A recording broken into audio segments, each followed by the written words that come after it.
Ziegfeld Follies captures the glamour and spectacle of Hollywood's golden age through elaborate musical performances and celebrity showcases. However, beneath its dazzling production lies the racism of exoticism common in 1940s entertainment, where non-Western cultures are reduced to stylized fantasies for white audiences.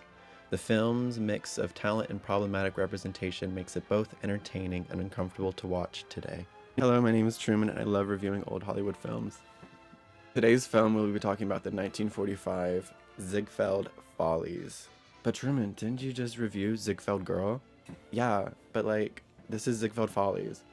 And like, if you do one, you gotta do the other. Like, I don't make the rules here. I promise I'll review other movies that aren't Ziegfeld related. I promise. There's other movies I like. This movie is outdated.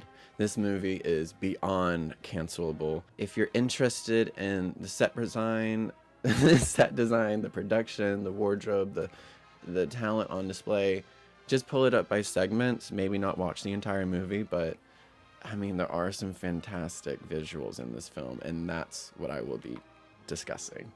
Yeah! Yeah, y'all, this is 1945. Like, like, it's Trump everything out here, and the sheriff lives next door. Like, we are not in good company here, y'all. Oh my god. I also want to give a shout out to this one commenter on my video. They just commented, they said, it's Ziegfeld, not Ziegfeld. And then they didn't even like the video. Gag. Wait, they really gagged me. If I say Ziegfeld over Ziegfeld, I'm so sorry, but like, the film starts and we are in what apparently is Ziegfeld's heavenly bedroom. You know, he's in heaven reminiscing about the Ziegfeld Follies act and wondering if he can put on one last Ziegfeld show. Our first performance is by Fred Astaire and Lucille Ball. And baby, when I tell you someone was in there thinking pink, like, I don't know what I'm thinking pink. Beautiful, beautiful, beautiful. We got ballerinas, we have point shoes, we have beautiful feather boa headpieces, all in pink.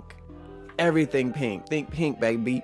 We got horses. We have a carousel on stage. Like, why is there a carousel in the club? Lucille Ball is a glamour girl. Like, she really put up her comedy chops and was like, do not forget, baby, I was a model before I did all this ha ha he he. Baby, don't get it twisted. I'm the reason there's Technicolor. This is a main element why Ziegfeld Follies is honestly more visually striking than Ziegfeld Girl because of the color. Like, just imagine the sequence with Hedy Lamarr in color or Lana Turner. Like, there's so much we missed out on costume and wardrobe wise and set design wise in that movie, but in this we get the full scope of it, and I think it's just mwah. And then all of a sudden the number goes into this like, let's go to hell. Like, Lucille Ball cracks a whip and we have these black cats coming out with these long nails, and that one shot of Lucille backing up with the claws in her face. I like that. Love that like kind that of stuff. The next number we have is by Esther Williams, and my goodness, when Esther Williams get in that water, baby, she can swim. First of all, the woman has 3 lungs, and she's absolutely gorgeous in the water. Like, if I tried to do this, like, dead body. Like, Esther Williams does this by giving figure eights, accompanied by this beautiful Technicolor coral reef, and just finishing in a bouquet of lotuses. Like, no one's doing it like her. Like, no one be in the water like her. Segment 3, we have Keenan Wine, Number Please, and skip it. It's not funny. Sequence 4, we have Traviata Number featuring James Melton and Marion Bell, and this scene is gorgeous. In white, black, and jade green with butterfly imagery woven throughout the set design. The use of staffs and staging, like the production of this is like an opera come to film. It's beautiful. I mean, the singing from both of these powerhouses. Marion Bell coming in. She's all red. Oh my gosh, like, I just think the visual is just abundant, and it's a really beautiful number. Sequence 5, again, skippable, just skip it. Which brings us to sequence 6 with Fred Astaire and Lucille Bremer, and this is perhaps one of the most beautiful sequences in the movie. I mean, the set is drenched in red, white, gold, and black, and Bremer genuinely looks unreal, like a dream manifested onto celluloid. Fred Astaire plays this charming con man who's attracted to Lucille not only for her looks, but for her diamonds.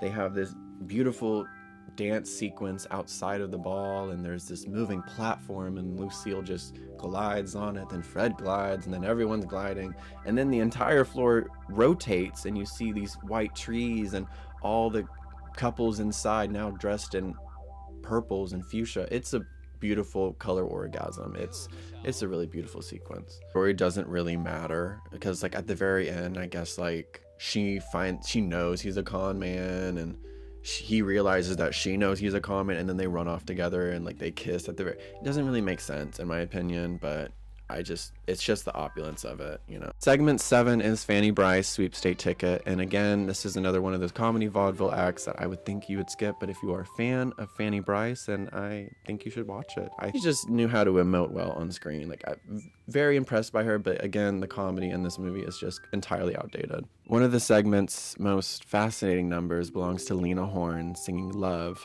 Visually, it leans heavily into parrot, smoke, and exoticized imagery. Like, there's so many parrots in this scene, like, it's crazy.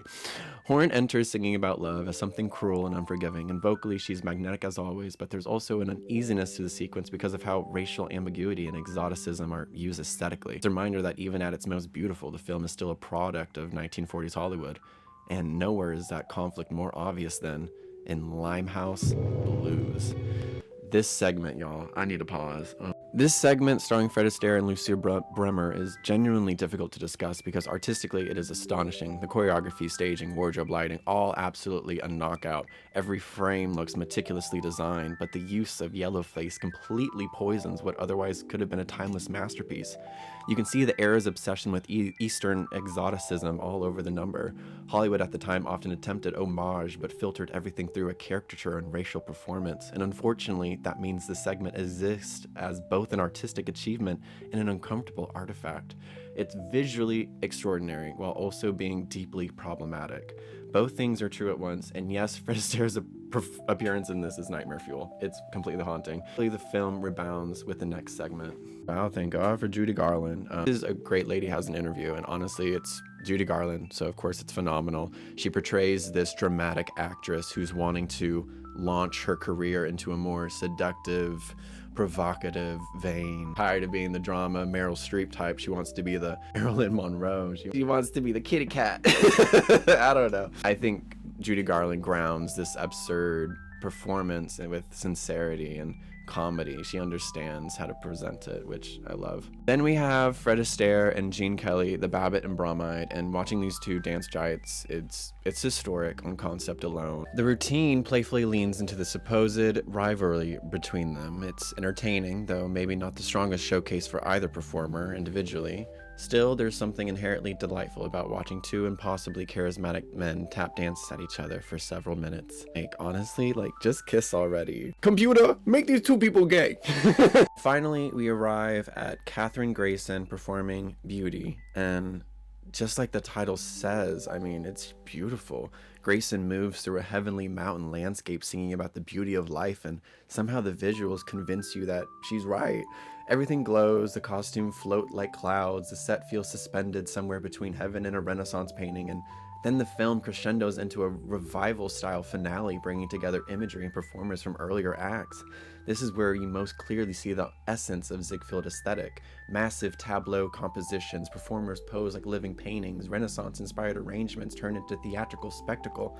It's extravagant, artificial, and absolutely gorgeous.